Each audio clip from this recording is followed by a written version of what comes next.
welcome back to the channel. This is Business Connect. My name is Roy. I'm an entrepreneur. I live here in Shanghai, China.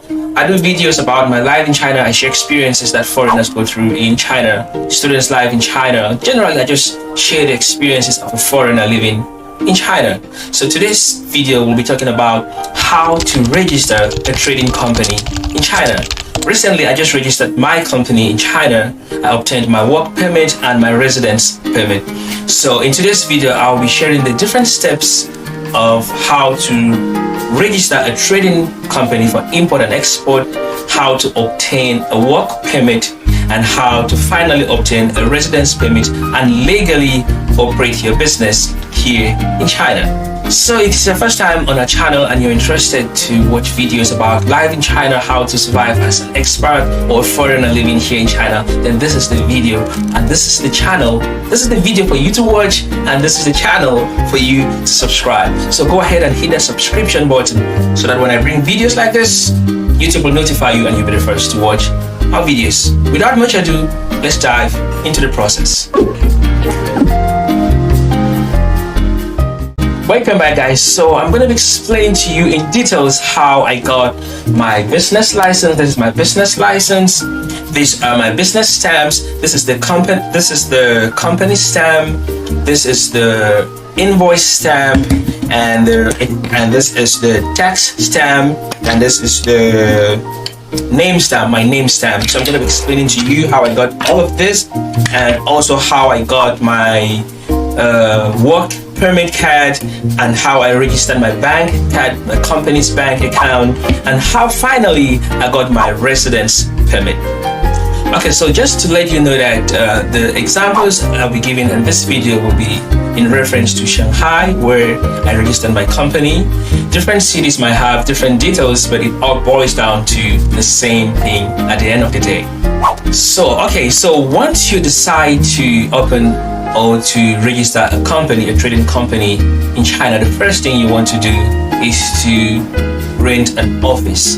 You know, before people will just rent an office space or a desk in an office space, but nowadays it's becoming very strict.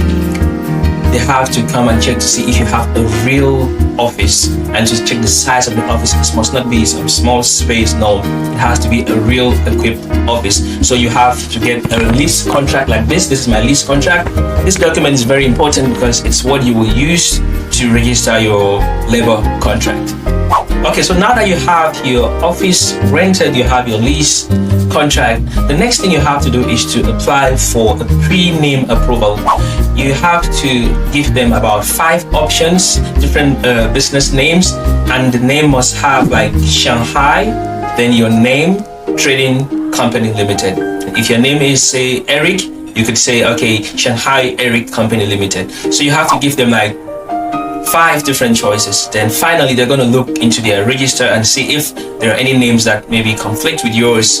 Then they will approve the name. Okay, so now once the Chinese name is approved, now you also need an English name for international transactions. You know, when I'm explaining like this, it sounds very easy, but once you are the one doing the process, the number of documents that you'll be asked. So you can't even do it yourself. So you need like a proxy. You need to sign like a document to allow someone to do most of these things on your behalf. But there are a lot of agents that can help you with this, but like, you know, nothing is free. You have to pay them for their services. Okay, great. Now once the 2 names are approved, now you can apply for your trading license, for your business license. Once it is approved, you will be given a small license like this and a larger copy like this. Like the 2 documents are the same. One is just bigger than the other. I don't know why. But once you have these 2 documents, you'll also be given a company stamp. This is like the official stamp of your company. You'll be given a finance stamp. This is for all financial transactions. You will be given a tax stamp. This is for taxation, and you will also be given a name stamp. Like I'm the CEO of the company, so I'll be given a name stamp. All of these are official stamps that will be given to you by the government. So now once you have all these documents ready, now you need to go to create a bank account. This is also one of the most challenging steps of creating a company in China. Having the bank to accept you usually is not easy. You will visit so many banks. Just as a foreigner, sometimes it's not easy. You go to this bank, they say they cannot speak English. You go to this bank, they just look at your documents and tell you, we're sorry, you cannot create your company account in our bank. So it was not really an easy process for me to finally have the bank that will accept me to create my company's account in their bank, because my visa was almost expiring, so I needed this company to extend my visa. But the bank told me, oh, you just have, I think, a month. We need you to have at least 6 months in your visa before we could create your account. So I struggled. Then finally, the China Construction Bank accepted to create my company account. So I created my company account in China Construction Bank. This is the company bank card. So I got like a company bank card. I got like an online USB device for online banking. I'm sure I kept it somewhere. Okay, another thing that I forgot to mention, on the company license, it's gonna state exactly what your business scope is. What kind of business will you be doing? Is it wholesale? Is it retail? What sector of business will you be doing? In fact, they're gonna state clearly that your company will be doing this kind of business. And if you need to do more, you need to get more license. Like maybe if you need to do import and export of some particular goods, you need to obtain more documentation. You need to get like a license for import and export of some particular products. Everything will be clearly written on your business license. So after this step, now you need to go to the taxation office to create a tax profile for your company. This was also another very complicated step. Like you have to go there several times. You have to go with several documents. Sometimes they'll reject it. Sometimes they'll ask you to come back the next day. I mean, I'm explaining it. It sounds very easy. It sounds just going smoothly. But once you're in the process, it will take several weeks. Sometimes they'll ask you to wait. Like some will take several days. So once you go to the taxation office, they're going to create a tax profile for your company, where you have to do what is called in Chinese the fapiao, which is like an official invoice for all your financial transactions. You have to create an accounting profile also, and also you need to hire a Chinese accountant, because honestly, this stuff you cannot do it by yourself. This is also one of the most important steps that I forgot to mention. You need to hire a Chinese accountant. This is like a must. You need to have someone that will be doing all your financial transactions, following up your taxes, following up your accounting, and so on with the government. Another step also is to do the shareholders registration for your company. If you're doing it alone, you don't need another shareholder. You have like 100% shares of the company, but usually they'll always want you to have someone, because they don't want someone to have like a fully run company. Like they don't want you to own the company all by yourself. So you need to find someone to acquire maybe 25% of the shares, or maybe 50% of the shares. But in my case, it was different, because I was accepted to own all the shares, 100% shares. So I just needed someone to sign like a partner, which is like a dormant partner. It's not like an active partner. That was just like a must. You just needed someone to be like a partner in your business, because you cannot be in a business all by yourself. And this person can be a foreigner, this person can be a Chinese person. It depends on who you get. But you have more advantage if you have a Chinese partner, because along the line, there are a lot of things that you will need a Chinese person to help you to translate documents, to talk to suppliers, to talk to business partners, for interpretation. Even when you go to the bank, there are a lot of things. Like in my case, each time I was going to the bank, I needed to hire an interpreter. I needed someone to take to the bank, because just the number of documents that you have to sign in the bank when you're creating the account, oh my god, a whole lot of documents. You sign things that you don't even know, so at least you need someone to explain to you that this document is about this is about this, and so on. So at least you know what you're signing. Okay, now that you're done with the company registration, the bank account, the office space, the taxation, now you need to go to the labor office to register for a work permit, because you're the owner of the business. You're going to be working for your company, so you need a work permit to allow you to work in China. So you're going to go to the office where you're going to get this card, which is the foreigner's work permit. This is also another step that each time I think about this step, or when I think about the number of times that I went to that office and they kept asking for this, rejecting this. And it's also nice because you can track the process online to see, okay, this step, from this step to this step, from this step to this step, and so on. Okay, now, so since the approval of the work permit is point-based, the more points you have, the better. You need to have a bachelor's degree, it gives you a couple of points.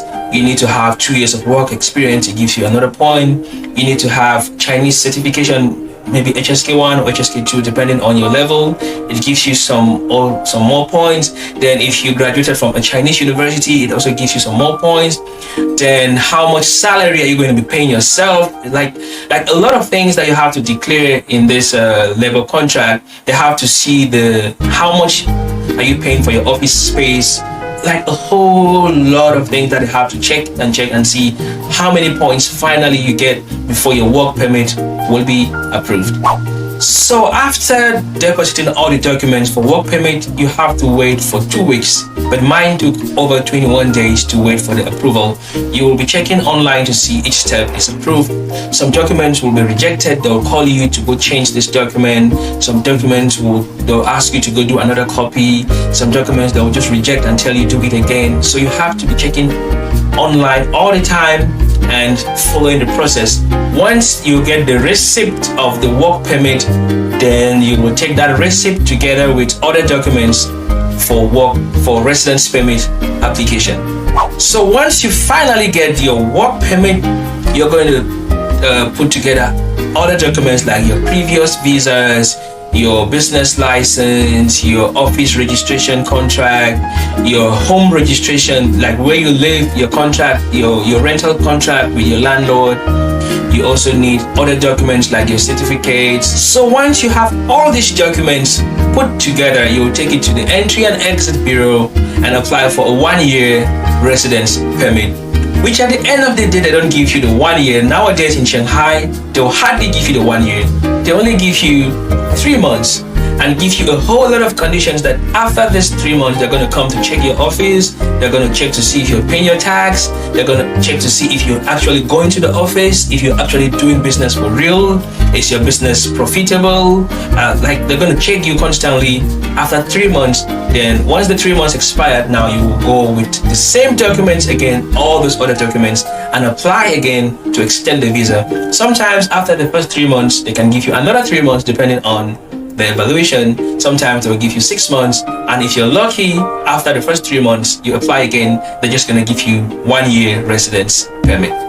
So the whole process can take from between 2 months to say 3 months, depending on the agent that you use, depending on how swift the agent is, and depending on how your documents go smoothly. It can take less than 2 months, but I think mine took about 2 months and 3 weeks.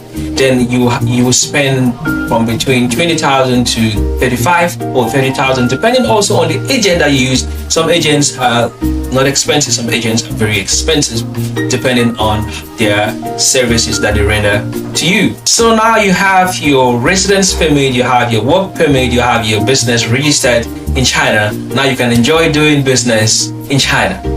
So my company is involved in international trade, import and export, and we also do business consultancy here in China. So if you want to know more about my company, I'm going to leave our contacts in the description box. Let me know what you think, or let me know if you have any questions in the comment section below.